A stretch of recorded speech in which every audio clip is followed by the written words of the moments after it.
为着提醒政府爱重视外籍渔工的人权，人权团体今仔伫内政部举行的防制人口买卖会议，就公开呼吁讲，政府就爱重视外籍渔工的权益。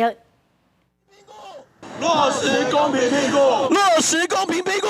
劳工团体抗议批评行政院拜三举办防治人口买卖运送工作坊当中，甲网络诈骗、性剥削、甲器官裁除等等的议题，放入去会议主题。但是劳工团体就指出，根据2024年美国发布的人口买卖运送报告顺序来讲，家事移工、远洋渔工、甲国际细汉学生等等的剥削议题，这是人口买卖运送报告的重点。政府的不作为，强害了这些渔工的人权。 他们干了这么多坏事之后，每一年都要来做一个这个普渡拜拜。2024年，美国发布人口买卖运送报告，台湾虽然已经连续15档摕到第1级的肯定，但是伫人口买卖运送、远洋渔工的问题，一直拢是美国建议咱爱改进的重点。劳工团体指出，台湾目前有77万的渔工，包括2万名的远洋渔工，因的劳动权益无受到保障，无公平聘用标准，无正常的劳基法，嘛无基本的人权保障。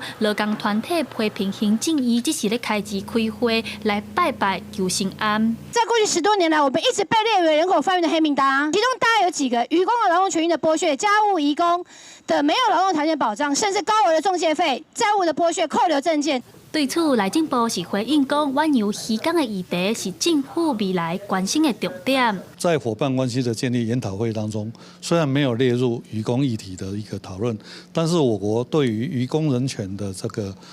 重视，其实是相当的重视的。 劳动团体要求行政院爱正式回应民间团体多年来的诉求，爱针对渔工制度的问题提出具体的改进方案，才会当真正面对人口买卖运送的问题。记者陈阿选、柯敏哲台北报道。